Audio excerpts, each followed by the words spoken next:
Good morning, and welcome to the Leaders Brief by Ego Monk.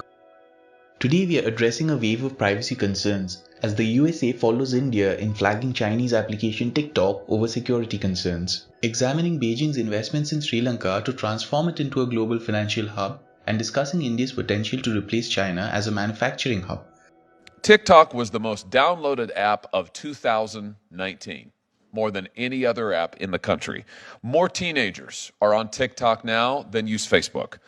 It counts millions and millions and millions of Americans as users, but it is owned by a Chinese company that includes Chinese Communist Party members in leadership, and it is required under Chinese law to share user data with Beijing.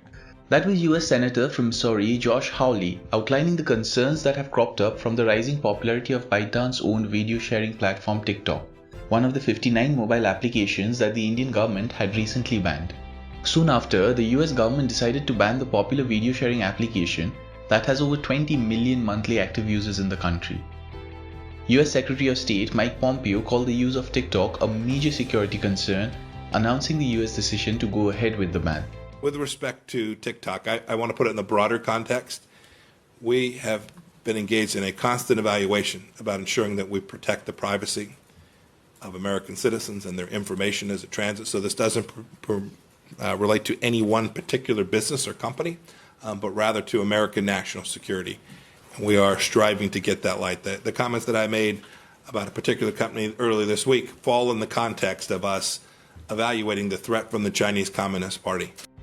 US President Donald Trump has given a 45-day window to Microsoft to buy TikTok's US, Canada, Australia and New Zealand holdings. Microsoft is expected to have a considerable edge in negotiating pricing due to the US ban announcement, and had announced that the company is confirmed to acquiring TikTok subject to complete security review and providing proper economic benefits to the United States, including the United States Treasury. CEO Satya Nadella has said that they expect discussions to conclude by September 15th. In case TikTok does put up its holdings for sale, companies in India, including Mukesh Ambani's Jio, have expressed interest in buying its Indian subsidiary. ByteDance founder Zhang Yiming has however said that he disagrees with the US government panel's conclusion and added that he's unsure of what the results would be. As trouble continues to brew for Chinese tech companies worldwide, with US-led sanctions suggesting the non-usage of Chinese products due to security concerns, Chinese investments in Sri Lanka may give Colombo a substantial edge as a growing financial hub. Some media reports suggested that the port city Colombo Special Economic Zone being developed as part of the China's Belt and Road Initiative is expected to give competition to India's Gujarat International Financial Tech City, popularized as Gift City. The more is for Sri Lanka. Sri Lanka traditionally is not an infrastructure hub by any means, including maritime shipping. However, with the completion of this project and the gradual rollout of all the related aspects of it, Sri Lanka will become definitely a very important maritime hub. Victor Gao, Vice President, Center for China and Globalization, had told CGTN after completion of the first phase of the $1.4 billion port city last year. After being initially launched in 2012, the Colombo Port City project had faced hurdles in acquiring land. However, the Sri Lankan government has cleared all obstacles for the project, expected to be completed by 2041, with recently announced wide-ranging tax exemptions from the Colombo International Financial Center Mixed Development Project, according to media reports. While Beijing's investments in Sri Lanka will give India's Gift City project stiff competition, India is emerging as an alternate manufacturing hub for several companies that are gradually moving out of China. I'm very happy to notice that the production link incentive has not only invoked very favorable and energetic response in India, but also globally. We have received approximately 22 applications under this, all of whom have told us that in the coming 5 years, they will produce mobiles and mobile components worth Rs 11.5 lakh crore. Components worth Rs 11.5 lakh crore will be made in the next 5 years.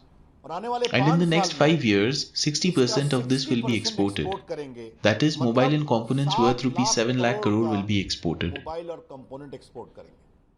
This particular scheme is not against any country. It is only India positive. We have got proper rules and regulations with regard to our security, the bordering countries, all those compliance are very important.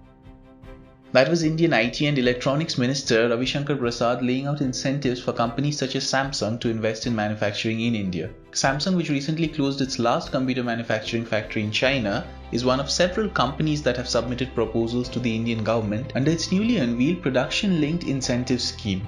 Samsung had completely phased out its smartphone manufacturing from China last year, citing increasing costs due to tariffs and sanctions on Beijing. The Indian government's production-linked incentive scheme aims at producing mobile phones and phone components worth over $140 billion in the next 5 years.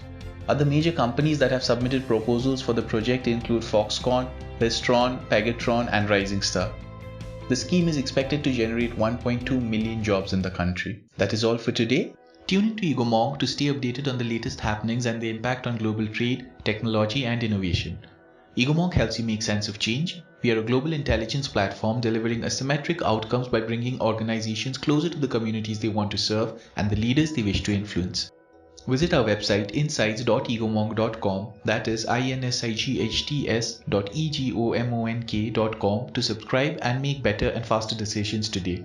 If you wish to collaborate with us, then please email us at contact@egomog.com.